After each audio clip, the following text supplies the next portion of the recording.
بیٹھی تھی، اور پھر اس کے بعد اگر ان سے سنا گیا یا پوچھا گیا تو انہوں نے ماشاءاللہ خود سے بتایا.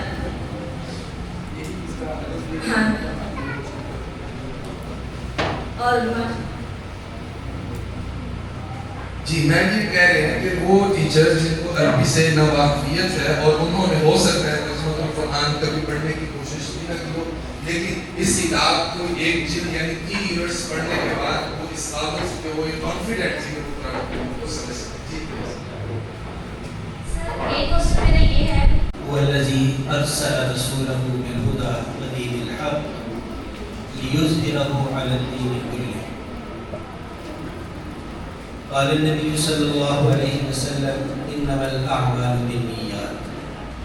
صدق الله وصدق رسوله النبي الكريم ونحن على ذلك لمن الشاهدين والشاكرين والحمد لله رب العالمين. یہاں بیٹھے سب حضرات سے میں گزارش کروں گا، خواتین حضرات سے ایک دفعہ درود پاک پڑھ لیں. اللہ نیتوں پر ہے.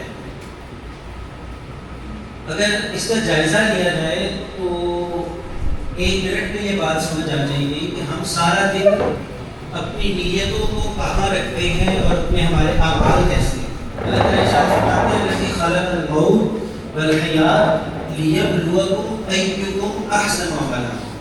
میں نے یہ موت اور حیات اس لیے بنائی ہے کہ احسن عمل تم میں سے کون کرتا ہے یہ دیکھیں.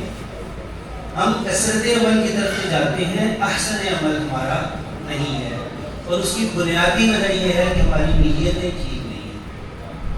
باقی نیتیں ٹھیک نہیں ہیں یہ ٹھیک ہے. ہم کسی کو اچھا کھانا کیوں کھلاتے ہیں، ہم جنازے پر کیوں جاتے ہیں، ہم کسی کی بیمار پرسی کے لیے کیوں جاتے ہیں، ہم اسکول پڑھنے پڑھانے کیوں آتے ہیں، یہ ساری ہماری نیتیں ہیں. حج اور عمرہ کی نیت، ہماری قربانی کرنے کی نیت، یہ ساری چیزیں ایسی ہیں جن کی وجہ سے ہماری نیتیں جو ہیں وہ اگر ٹھیک ہوں تو یہ سارا کچھ ثواب ہے. مثال کے طور پہ اگر آپ اللہ کے دین کو غالب کرنے کے لیے اسکول آتے ہیں تو ہمارے استاد محترم ارشاد فرماتے تھے کہ فرشتے آپ کے پاؤں کے نیچے پر بچھائیں ریڈ کارپٹ کی جگہ، اور سارا دن کیا آپ کی پوری زندگی جو ہے وہ عبادت ہی عبادت ہے. اور اگر آپ کی نیت چند پیسے کمانا ہے، آپ سمجھتے ہیں اس چیز کو اس طرح سے جو ہمارے ساتھ ہو رہا ہے.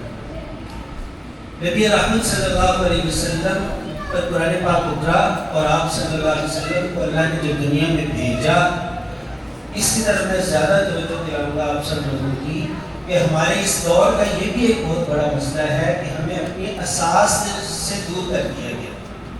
ہماری بنیاد کیا ہے جو نبی پاک صلی اللہ علیہ وسلم دنیا میں تشریف لائے ہیں. آپ صلی اللہ علیہ وسلم کو دنیا میں بھیج کر اللہ تبارک و تعالیٰ نے ارشاد فرمایا کہ میں نے اپنے محبوب کو کیوں بھیجا ہے.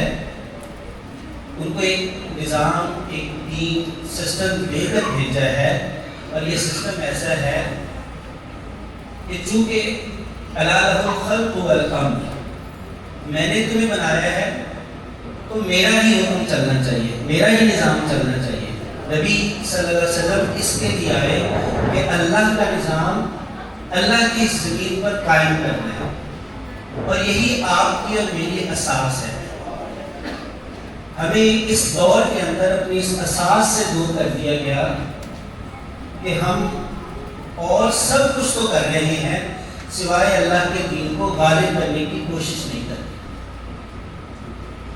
عبداللہ صاحب کی ساری گفتگو بھی اسی کے ارد گھوم رہی تھی، اور میں بھی آپ کو صرف یاد دہانی کے لیے یہ دونوں باتیں کہنا چاہ رہا ہوں کہ ایک تو اپنی نیتوں کو ہر روز اس پر ضرور توجہ دیں. ہم ادلا بدلی کر رہے ہوتے ہیں، یہ نیکی کر رہے ہوتے ہیں.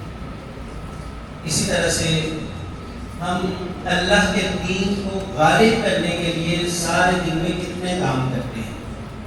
اگر تو ہماری ساری صحیح جدوجہد کوشش اللہ کے دین کے لیے ہے تو پھر تو بڑی بات ہے، اور اگر ایسا نہیں ہے تو پھر آپ کو مجھے ضرور سوچنا ہے.